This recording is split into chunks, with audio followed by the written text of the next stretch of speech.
humanity at a crossroads. When we study the historical evolution of the last century, we recognize a gradual rise in religious fundamentalism all over the world. The wave that was introduced by Christian fundamentalists in America was brought to its climax by Muslim fundamentalists in the Middle East by the end of the 20th century. It is not too distant, in the not too distant past, Muslim countries had leaders like Kemal Atatürk in Turkey, Muhammad Ali Jinnah in India, Jamal Abdel Nasser in Egypt, and Muhammad Mossadegh in Iran, who cherished secular values. But in the mid-20th century, those secular values came into direct conflict with the fundamentalist ideology of religious and political parties like Jamaat-e-Islami, Muslim Brotherhood, also known as Ikhwan al-Muslimin, Al-Jihad, and the Islamic Group. These organizations were inspired by Muslim scholars like Sayyid Qutb in Egypt, Abdul Ala Maududi in Pakistan, and Abdullah Azzam in Palestine, who dreamt of creating theocratic Islamic states all over the world. When the conflict between secular and fundamentalist forces became violent, and President Anwar Sadat of Egypt, who had made peace with Israel, was assassinated, thousands of members of the Muslim Brotherhood and Al-Jihad were rounded up and sent to Egyptian prisons.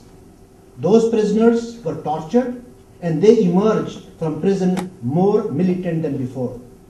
When some of them were released, they heard the news that the USSR had invaded Afghanistan. This invasion became fertile ground for the growth of fundamentalism.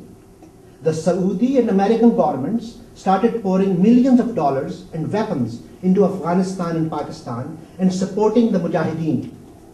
This holy, rather unholy war in Afghanistan was also supported by the military government of Zia-ul-Haq in Pakistan, who deposed the constitutionally elected Prime Minister Zulfikar Ali Bhutto and then hanged him. That war against communism lasted nearly a decade, and by the time the Soviet troops withdrew to Moscow, Osama bin Laden had already prepared a guerrilla army of thousands of Muslim militants from nearly 60 Muslim countries. When the war with the USSR ended, Osama bin Laden felt abandoned by America and disillusioned, went to Sudan to build a highway. When America started the Gulf War against Iraq to confront Saddam Hussein and brought their troops into Saudi soil, the seeds of a new war were sown.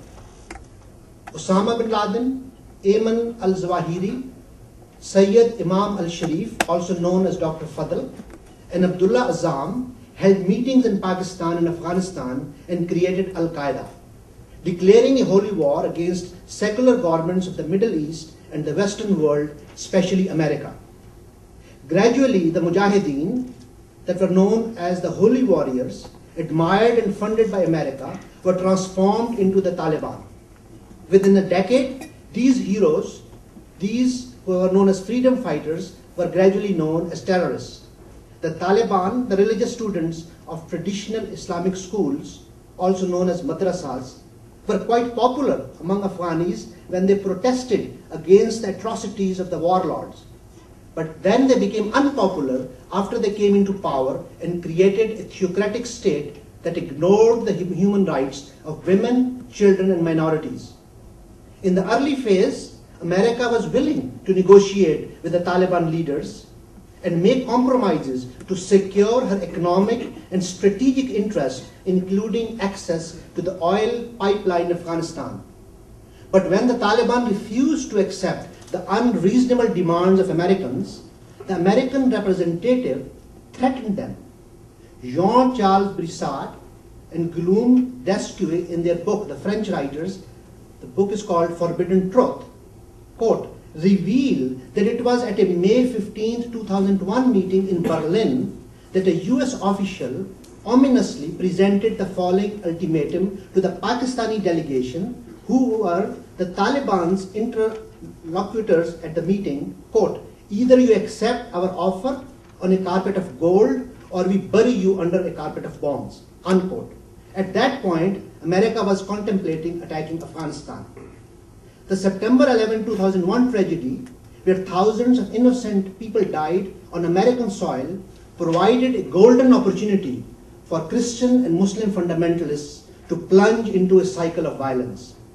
Rather than requesting the United Nations and all peace-loving countries to manage international violence politically and peacefully, George W. Bush opted to attack Afghanistan and to take revenge by killing thousands of innocent civilians alongside Al-Qaeda members.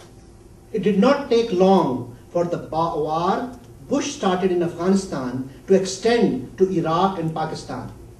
When Bush and Osama started killing indiscriminately, each claimed that God was on his side, one calling it a crusade and the other a jihad. The war between Osama and Bush was as much economic and political as it was religious. Bush was more interested in holy oil than democracy and freedom, as he had found a new enemy to promote his war economy now that the Cold War with the USSR had ended. In the last decade, millions of innocent men and women from many Muslim countries have been crushed between Western imperialism and Middle Eastern fundamentalism. As the political climate of the world is rapidly changing, there have been some significant signs in the last few years that both sides are reviewing their positions. Both parties are realizing that revenge is a dangerous proposition and can easily backfire. In the Muslim world, many leaders of militant organizations are reviewing their ideology. Dr. Fadl is just one example.